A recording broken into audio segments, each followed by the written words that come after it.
네, 두 번째 인더스트리 클럽 시간입니다. 이번에는 저희 또 다른 주제에 대해서 산업에 대해서 파악을 해보려고 하는데요. 함께 해주실 분 SK증권의 나승두 연구원님 모셨습니다. 연구원님 안녕하세요. 네, 안녕하십니까. 네, 오늘 연구원님과 함께 할 주제는 무엇일지 뒤쪽 화면에서 함께 만나보겠습니다. 네, 올해 IPO 시장 리뷰해보고요. 내년 IPO 시장에 대한 전망까지 오늘 함께 들어보겠습니다. 네, 일단은요, 연구원님, 12월과 올해 IPO 시장 이제 하반기로 갈수록 점차 좀 불이 붙고 뜨거워지는 것 같은데 리뷰를 좀 해주세요. 아무래도 IPO 시장은 증시 분위기랑 같이 간다고 이야기를 할 수밖에 없을 것 같고요. 네. 그런데 올해는 조금 매 달마다 증시 분위기에 따라서 IPO 시장 분위기가 좀 바뀌었던 것도 사실입니다. 근데 이제 연간으로 전체적으로 좀 총정리를 한번 해보자면 네. 작년하고 올해 IPO 시장이 저는 그렇게 크게 다르지는 않다고 보고 있습니다. 왜냐하면 증시 분위기도 뭐 거의 비슷비슷한 그런 흐름이었고 올해는 연초 이후에 증시가 좀 반등하는 모습들도 보이긴 했습니다만 한 8월을 기점으로 해서 또 조정도 받고 그런 움직임들이 좀 있었기 때문에 네. 결과론적으로 새롭게 증시에 상장한 기업의 숫자나 공모 금액 자체가 뭐 예년과 다르게 크게 달라지지는 않았습니다. 그런데 특징적인 것을 좀 꼽아보자면 기업 수나 공모 금액 자체가 작년보다 조금은 높아졌는데 네. 대여급 기업들이 없다 보니까 사실 공모 금액이 5천억 이상 되는 그런 기업들을 찾기 힘들었다라는 게 좀 특징적이고요. 네. 그리고 이제 코스피에 상장한 기업들도 숫자가 좀 제한적이었다는 거. 그러니까 지금 상장을 앞두고 있는 DS산석이라는 회사가 상장을 하게 되면 올해 연간으로 코스피 상장사가 5개인데 네. 2013년도 이후에 지금 근 10년 내에 최저치를 기록을 한 거기 때문에 전반적으로 분위기는 비슷했다고 볼 수 있지만 IPO 시장이 그렇게 활황이었다라고 보기에는 조금 어려울 것 같습니다. 네, 그렇군요. 어쩐지 좀 생각을 이렇게 하면서 올해를 좀 돌이켜 봤을 때 IPO 시장이 아주 크게 주목받지는 않았다 뭐 이런 느낌들이 좀 들었는데 그런 이유에서 그랬던 것 같습니다. 그러면 시장 전반적으로 느껴지는 분위기도 지난해와 비슷할까요? 네, 일단 작년에는 기억하시는 것처럼 금리가 가파르게 올라가면서 증시가 좀 조정을 받는 어떤 국면들이었고요. 네. 올해는 연초 대비해서 지금 현재 증시 포인트만 놓고 본다고 한다면은 연초보다 좀 올라와 있는 상황이긴 하지만 연초 이후에 증시가 계속 반등을 하다가 아까 말씀드린 것처럼 8월 이후로 또 조정도 받고 매 달마다 분위기가 조금씩 달라졌거든요. 네. 근데 작년 같은 경우에는 IPO 시장이 금리 인상기에서 증시가 부진하다 보니 IPO 시장도 전반적으로 좀 부진했던 그런 모습들을 보였었고 그렇기 때문에 올해 연초에 상장했던 기업들 같은 경우에는 상대적으로 눈높이를 낮춰서 상장을 하다 보니까 네. 상장 이후에 수익률이 굉장히 좋구나 뭐 이런 모습들을 좀 확인할 수 있었거든요. 근데 올해 중반을 넘어서면서부터 증시도 조정을 받고 연초에 상장했던 기업들이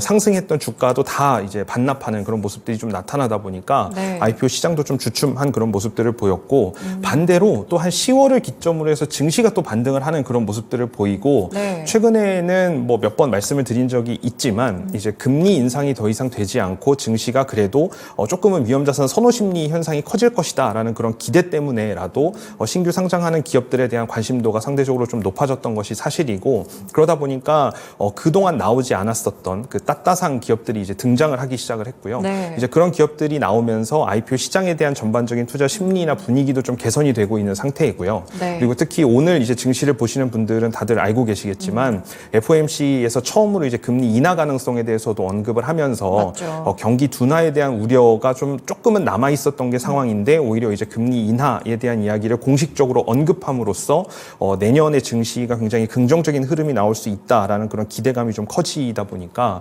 증시가 좋으면 당연히 그 증시의 편승에서 신규 등장하려고 하는 그런 기업들이 많아질 것으로 그렇게 예상이 되는 그런 시점이다라고 볼 수 있을 것 같습니다. 중간에 따따상 기업들을 좀 말씀을 주셔가지고 이번에 대부분 다 2차 전지 종목들이 그렇게 따따상을 많이 갔던데 네. 이번에 뭐 LS 머티리얼즈라든지 어떻게 좀 보셨어요? LS 머티리얼즈 굉장히 저는 좋은 회사라고 생각을 했고요. 그때도 말씀드렸던 부분인데 그 하이퍼 커패시터라는 것들이 이제 신재생 에너지의 어떤 그런 간헐적인 변동성을 보완해 줄 수 있는 뭐 사실상 필수불가결한 어떤 그런 아이템이라고 저는 생각을 했었고요.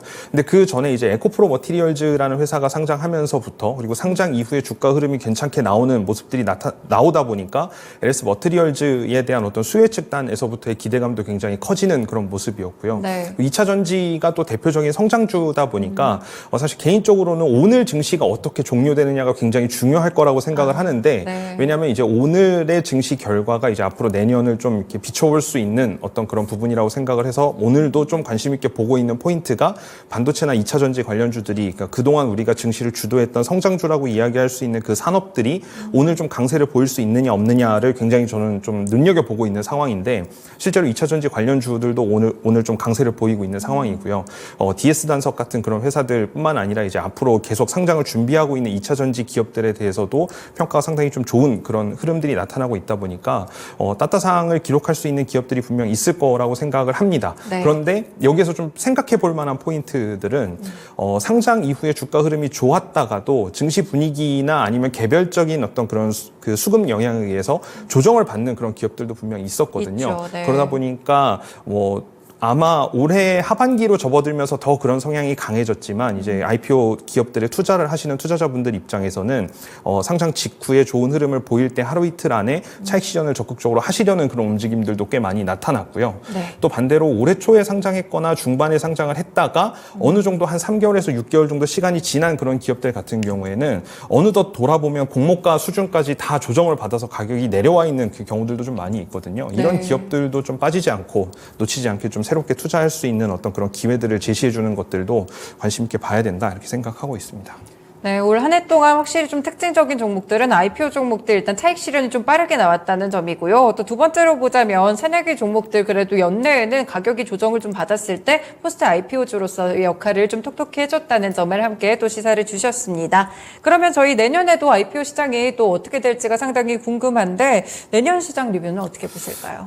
올해하고 그렇게 크게 다르지는 않을 거라고 생각합니다만 그래도 조심스럽게 공모 금액 규모가 커질 거라고 예상을 하는 이유는 네. 앞서서도 계속 강조해서 말씀드렸던 것처럼 일단 증시의 분위기가 좋아지다 보니까 그동안 주춤하고 눈치 싸움을 크게 했던 그런 대여급 기업들이 이제는 등장을 할 걸로 그렇게 예상이 됩니다. 네. 그래서 공모 금액적으로만 놓고 본다면 올해도 한 3조 7천억 정도의 공모 금액을 기록을 했습니다만 내년에는 그런 대여급 기업들이 그래도 한두 기업들이 이제 등장을 하면서 아마 5조 원 이상의 공모 금액을 기록을 하지 않을까라고 조심스럽게 좀 예상을 하고 있고요. 네. 가장 대표적으로 언급되는 기업들이 이제 SK 에코플랜트라든지 그다음에 CJ 올리브영, 그다음에 쓱닷컴, 그다음에 무신사 같은 그런 기업들까지도 이제 내년에는 조심스럽게 IPO에 대한 이야기가 조금 더 커지지 않을까라고 생각을 하고 있고요. 네. 공모 금액도 금액이지만 기업 수도 많이 늘어날 것으로 이렇게 예상을 하고 있어서 그리고 또 증시 분위기가 전반적으로 이렇게 위험자산 선호 심리가 좀 커지다 보면은 IPO 시장을 적극적으로 이렇게 나서려고 하는 그런 기업들이 많아질 거라고 예상을 하기 때문에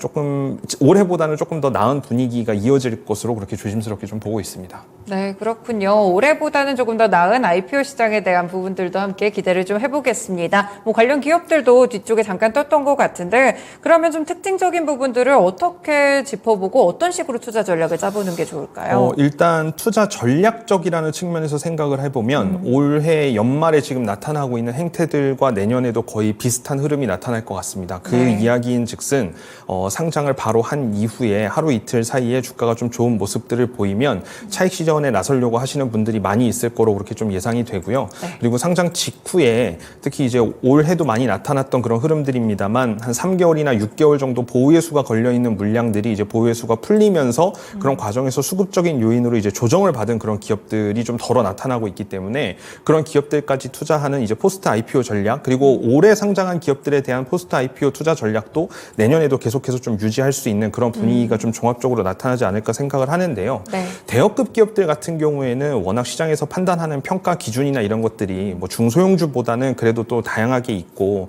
많은 관심을 갖는 투자자분들이 많이 있다 보니까 대여급 기업들은 단순하게 하루 이틀 수급으로 이렇게 크게 움직이지는 않겠지만 특히 중소형주들 같은 경우에는 이제 그런 수급적인 영향을 많이 받을 걸로 예상이 되기 때문에 좀 주목해 봐야 될 것 같은데요. 네. 중소형 기업들이 생각보다 좀 많이 나올 거라고 저는 개인적으로는 그렇게 예상을 하고 있고요.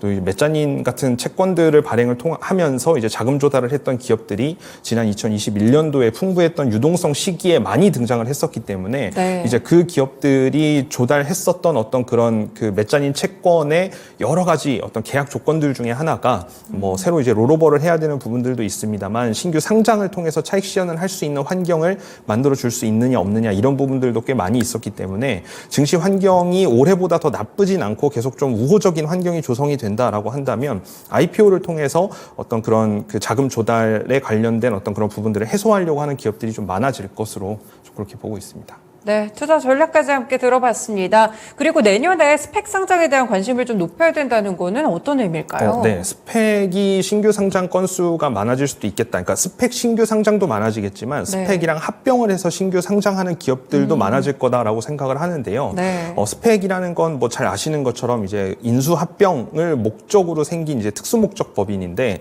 그 법인들이 보통 일반적으로는 3년, 뭐 길면 한 5년 정도 안에 좋은 기업과 같이 합병을 하는 거를 목적으로 만들어진 기업이다 보니까 네. 예를 들어 신규 스펙이 증시에 많이 등장한 해가 있다. 그러면 향후 한 3년, 5년 안에는 합병을 해서 증시에 등장하려고 하는 그런 기업들도 많아질 수 있다. 직관적으로 이렇게 그렇죠. 생각할 수가 있거든요. 네. 근데 과거에 2021년도에 증시가 좋을 때는 IPO 시장이 화랑이었습니다만 2022년도에는 금리가 올라가면서 증시가 부진하다 보니 그냥 신규 상장하려고 하는 기업들보다 신규 상장하는 스펙들이 많아졌거든요. 네. 그러면 이제 2023년, 24년 이제 2년 차 정도로 이제 접어들게 되는데 24년에 아무것도 안 하고 시간이 지나가 버리면 이제 2025년도에는 신규 인수 합병을 하고자 하는 기업들을 찾아다니느라 아주 촉박한 시간이 남거나 아니면 이제 해산을 걱정해야 되는 그런 시기가 되다 그렇죠. 보니까 네. 2024년이 좋은 기업들을 찾아서 인수 합병 그 대상들을 좀 찾아다니는 아주 본격적인 그런 해가 될 거라고 예상을 하고요.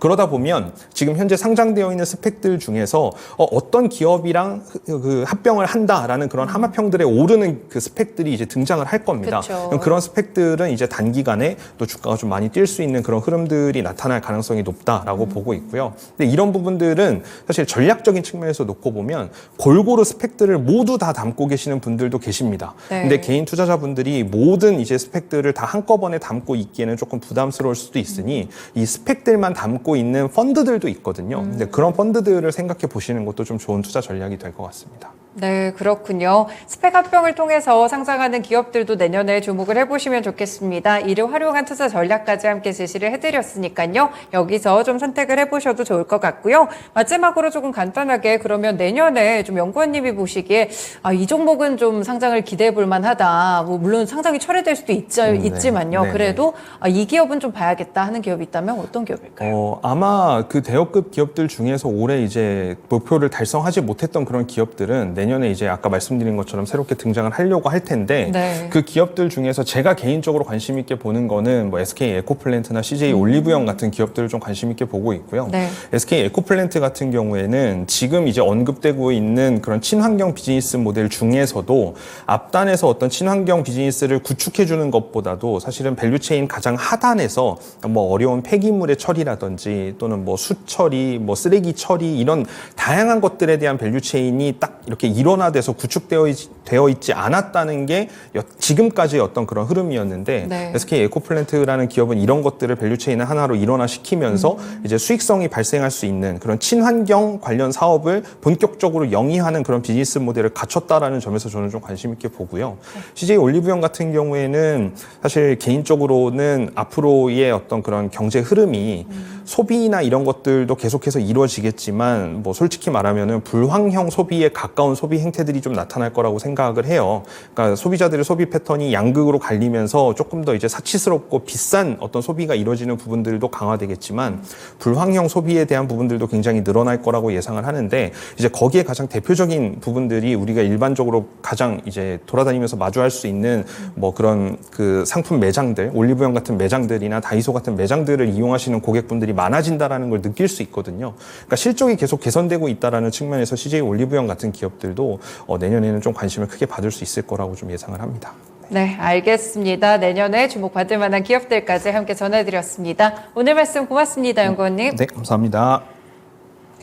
네, 이렇게 인더스트리 클럽 두 번째 시간 SK증권의 나승두 연구원님과 함께 IPO 시장에 대해서 알아봤습니다. 연말에 좀 불붙었던 IPO 시장인데요. 내년까지 기대감 이어질 수 있을지 살펴보시면 좋을 것 같네요. 네, 지금까지 다양한 투자 판단에 도움이 되는 말씀들 함께 전해드렸습니다. 하지만 특정 종목의 상승 하락을 보장하지는 않는다는 점 기억해 주세요.